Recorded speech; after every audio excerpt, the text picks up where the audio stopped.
Hey guys, welcome back to another video of Ninja Trix. We're going to just start off by making sure we have a nice cleared out area, free of anything that you can roll into, get hurt with, as usual. And then we're also going to make sure we have a parent or guardian or older sibling to make sure we don't get hurt doing any of the things that we're about to do.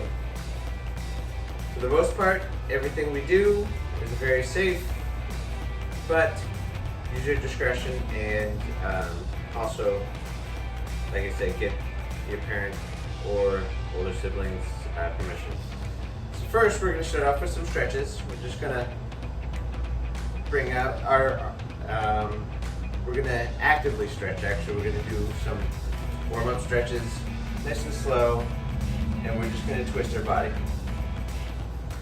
Gets our core activated and our spine moving. Works our shoulders at the same time because we're keeping them up. You can also bounce them, act like a birdie. Just take it nice and slow.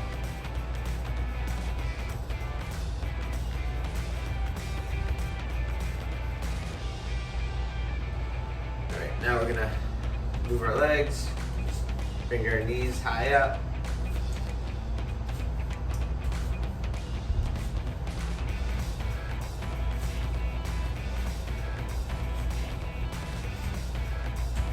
Then we're actually gonna get on the floor. We're gonna just do some traditional sit-ups. So we should take your arms, hands, go across your chest, and let's do 10 sit-ups. 1, 2, 3, 4, 5, 6, 7, 8, 9, 10. Now why did I do that as a stretching warm-up? Because that gets your back activated, it's rolling your back. It's actually doing a lot more than just working your core. It's actually activating your whole body, getting your blood flowing, and it's also a midsection workout warm-up so that it's getting the muscles in this area wanting to go. So we're gonna go back to the arms. I'm gonna actually have you bend over like this. So I want you to use gravity as your weights. So we're gonna just bring our arms up a little bit. You're gonna actually look at the ground so you don't hurt your neck. When you do workouts and exercises, you kind of want to let your body sit in the natural way. So you keep your neck straight in line with your torso and your vertebrae. You often see people looking at the camera in workouts. You shouldn't be. You should be actually keeping your spine and your neck straight and having good posture. All right, we're gonna do some lunges here. So lunge, we're actually gonna lean forward, do a forward lunge, step forward, and then step back. And step forward, step back. You wanna bring your knee kind of close to the ground. I'll do it sideways so you can see. So I'm taking my knee, getting close, relatively close to the ground, and just warming up, stretching, same time. Stretching, and I always feel like stretching and exercising should be hand in hand. There's not a big difference between, besides static stretching. Static stretching is a different thing, but when you're doing active stretching, you're warming up and exercising. All right, for the arms again, bring them forward, straight forward. We're gonna do some more torso twists, but with our hands, we're just gonna bring it back, bring it forward. So this is opening up our chest, opening up our back, looking back behind you. So you're kind of twisting your neck and your shoulders.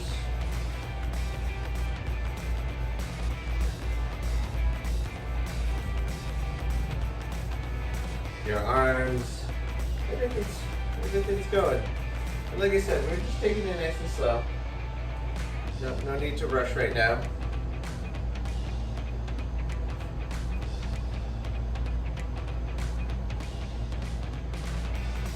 And a couple more times.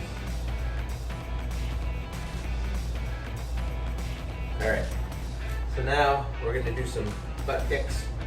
We're gonna bring our feet up. And just, we're stretching out these quads right here. Making sure we're ready to fully move there. If you notice, I'm just really, all these workouts and these movements, they're just doing actual everyday movements I would do, but I'm kind of trying to push myself to get them to go to their limit. So I'm bringing my foot up, trying to kick my butt. I'm trying to get that point that I'm at my limit, so that when I go to do that later in a trick, parkour movement, or a karate skill, my body's ready to do it. I've already been moving, my body's already warmed up and ready just to do stuff. Because when you wake up first thing in the morning, you're like, oh, I'm tired, can't do this. And you're just not ready because your body's like hasn't been moving yet. So you're gonna go down on the floor and do some super rings. So I'm gonna actually have you do opposite Supermans now. So if you watch me, I'm gonna bring up my right leg, right hand and left leg, and go to the other way. So opposite hand and leg, I want you to reach up.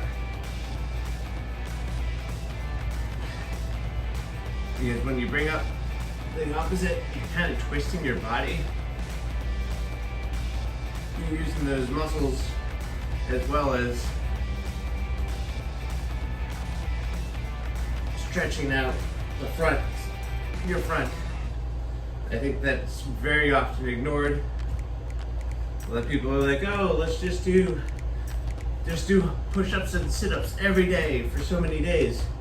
That's great and all, but if you don't work out the opposite muscles and you don't stretch out those muscles by doing the opposite way exercises, you can very well get injured because your body will be the muscles will be very tight in those sections.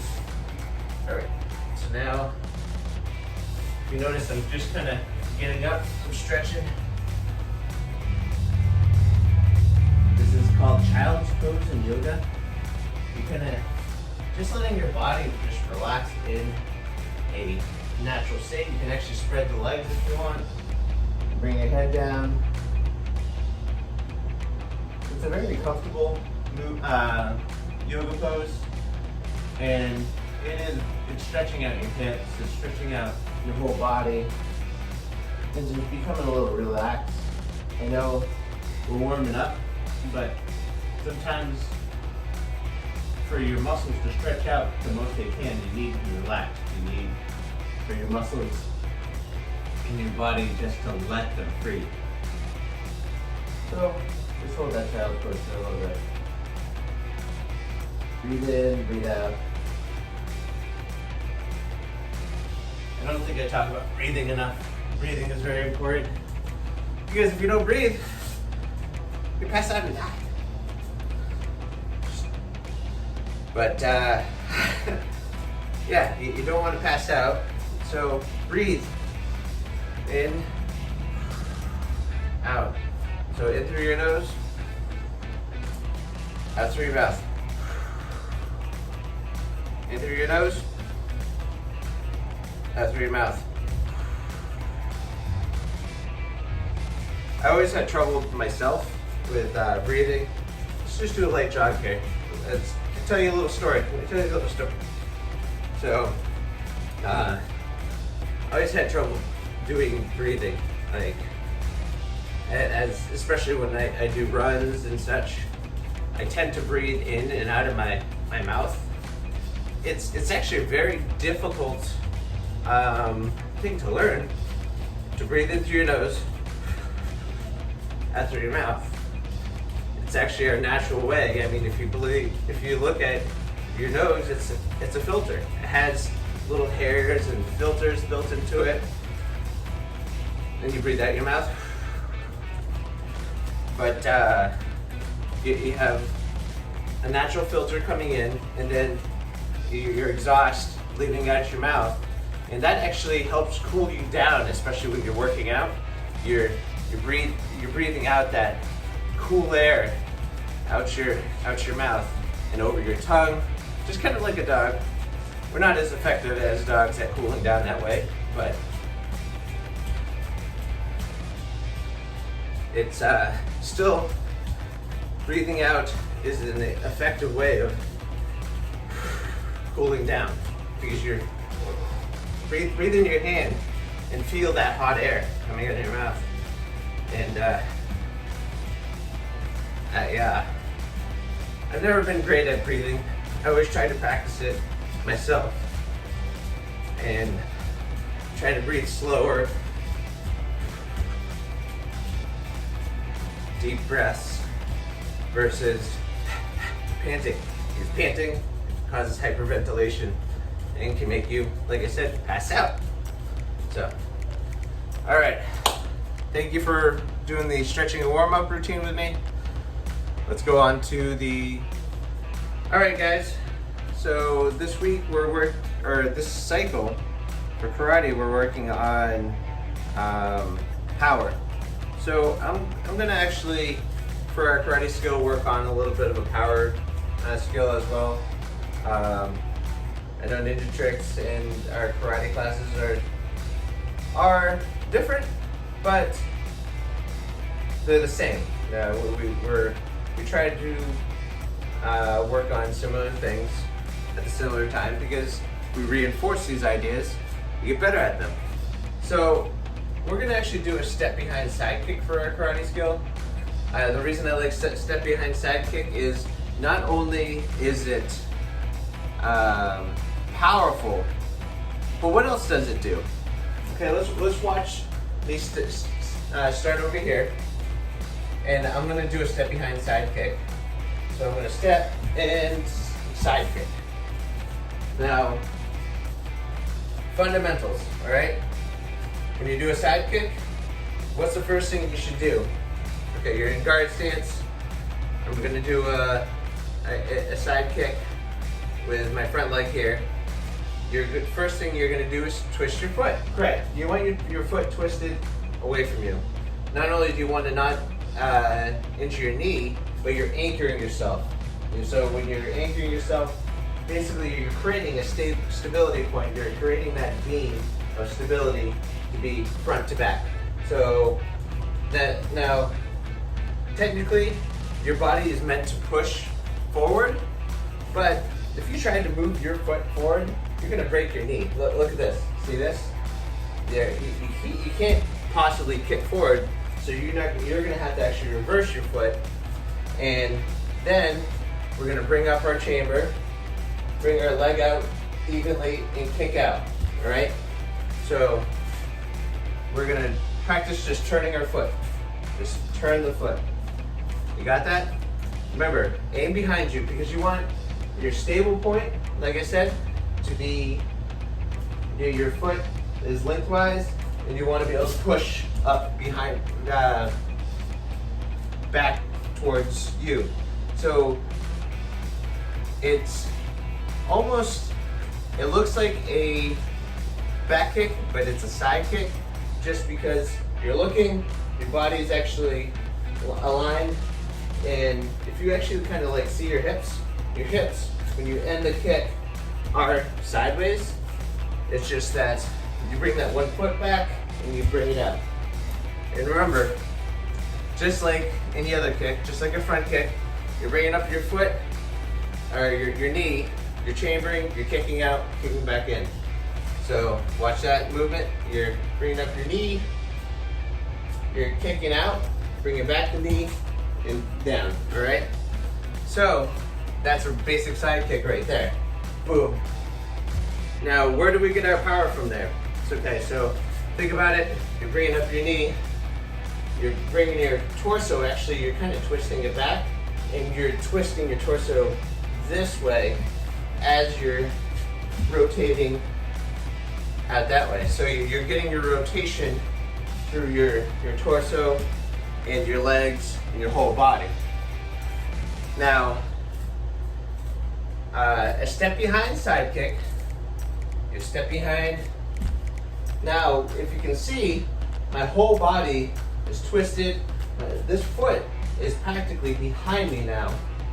And I'm bringing it up, and now I'm bringing that over behind me to my side, behind me, and down. So think about how much more torsion and rotation you get now that you're twisted and you kick out, bring it down. So let's practice that 10 times per side, all right? So step behind, bring it up, bring it out, bring it down, in and back down. 1, this is 2.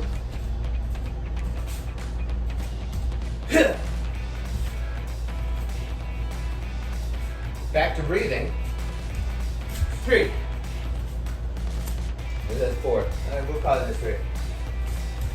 5. Notice when I made that sound, I was breathing out. 6. Talk a little bit about that after. 7. 8. 9. 10. So, if you notice, when you kia or you breathe out, you're talking about letting out your chi, your force, your power.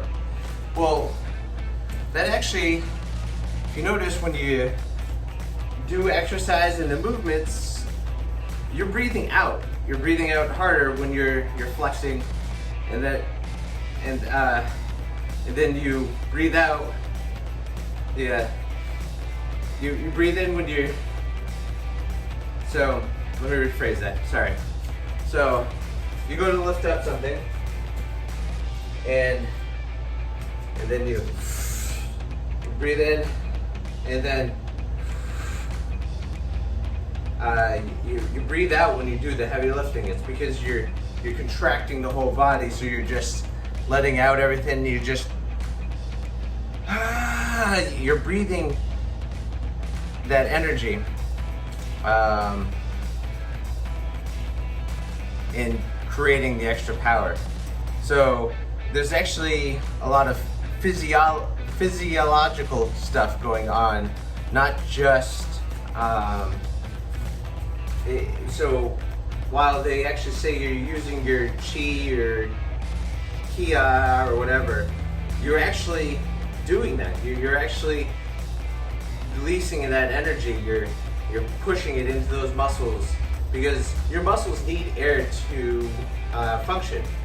So think about that. Your muscles need air to function, to metabolize, to generate power. You need oxygen. That's how your body breaks down food and turns it into energy, using oxygen, which we're just like, plants, like living beings. So you think about a plant, for them to metabolize the sun and the soil and the nutrients, they need air. So breathing and air is very important, especially if you want to have powerful karate skills and movements. All right, so I'm going to go to the other side, and we're going to do this 10 more times, right? Ready?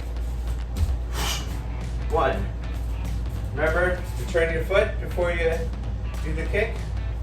So the nice thing about doing a step behind is you already can get your foot turned as you're doing the movement.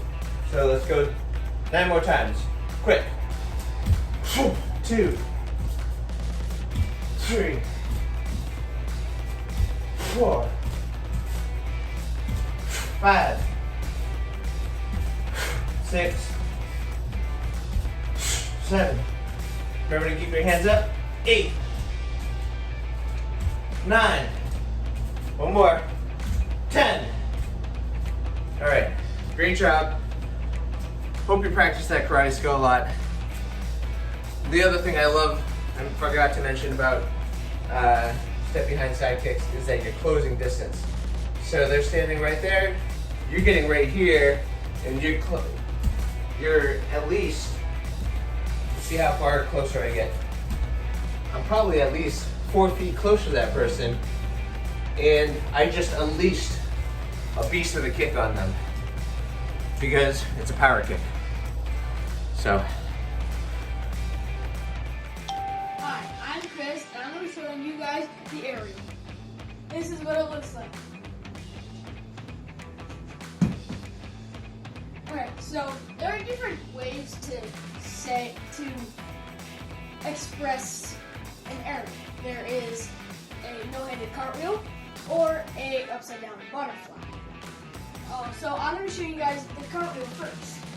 So I'm going to show you guys the basics if you don't know how to do a cartwheel. The basic moves to kind of start doing a cartwheel. So front hand goes in front of the front foot.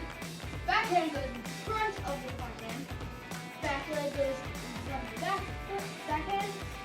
And twist side with your left. Or whichever way your better is. So there are different ways to start getting into the cartwheel. Get into the aerial from cartwheel. There is the regular cartwheel. And then you would go to a one-handed cartwheel. Then you would go to the two-handed pop cartwheel. Then you go to the one-handed pop cartwheel. Then you go to the one-handed early pop. So you touch the ground and then you bring it off almost right away, kind of. This takes a lot of practice. Alright, so that is the cartwheel. Now we're going to the butterfly. Okay, so we're going to twist to the other side. So facing the front. You're going to turn towards your left or your right, like this. Your toes are still on the ground. Pick up your foot until your back is flat. You want to make it as flat as you can. You're going to switch your feet and turn out. So now, this is a regular butterfly kick. Butterfly kick. So a lot of people do a pop for a butterfly kick. They do this. Since we're trying to do an aerial, we don't want to focus on the actual butterfly itself. Of course, we want to learn how to do a butterfly. And that's one of the things in a butterfly, but we're working on the aerial. So we don't want to focus on that. Okay? So then, when we get to the butterfly kick, vertically, horizontally, you end up bringing your head down, your feet up, down, your feet up, and all the way until basically up, upside down. Okay? So, here, that's horizontal. You bring your head down, your feet up a little bit more. You put your head down a little and feet up a little bit more until you have it all the way upside down for an aerial. Whew. So, if you saw at the beginning, I may or may not have done it. I'll do it. You see, I do this little twist to get air, okay? I do this twist to get into it so I can get the air. That was a really bad one. But I would twist from the back to the front here, turn, and then do it, okay? So that, I'm gonna call it the momentum twist, because you're twisting, you're getting momentum up, or air, whatever you wanna call it. You'll jump higher and do it correctly, okay? So I'm gonna show you guys one last time the momentum twist and the aerial. Did that wrong, but that was a good one too. And sometimes if you get really good at an aerial, you can just stand and go right into an aerial, okay? So one more time, I'm going to show you guys the momentum twist. Back, just like that. That was the aerial. So this week for a game, I'm going to do a little bit more of a challenge instead of an actual straight up game. Take a ball, and we're going to actually practice those side kicks. So one thing about side kicks is power, of course, but if I kick a side kick this slow at somebody, they're just going to grab my foot. So another thing is going to be speed. So I want you to take a ball, speed and accuracy. So take a ball, something that's not too heavy, something that can float around and be mobile without damaging things. I want you to throw it up in the air and try to side kick it. Whoa! I almost damaged my camera. See? That is why we do practice safety. All right? So, try to side kick it, and try to side kick it not into anything that you're gonna break, but speed and accuracy, because those speed, power, and accuracy are the triangle of any move. You're gonna need the speed to get it there, you're gonna need the accuracy to hit what you want, and you need to get the power to actually deal the damage. So, let's practice this a few times. Oh, I actually kicked it back to myself. How about that? That wasn't really a good side kick, because I need to make sure my kicks are actually projecting the power forward. So, I want to make sure you're delivering that power at a horizontal direction. So, practice that. Challenge yourself. See if you can do it outside. See how far you can kick the ball. Be amazing. Excellence. So that's it for this week of Ninja Tricks. Hope you had fun, and hope we eventually get to see each other soon. Bye, guys.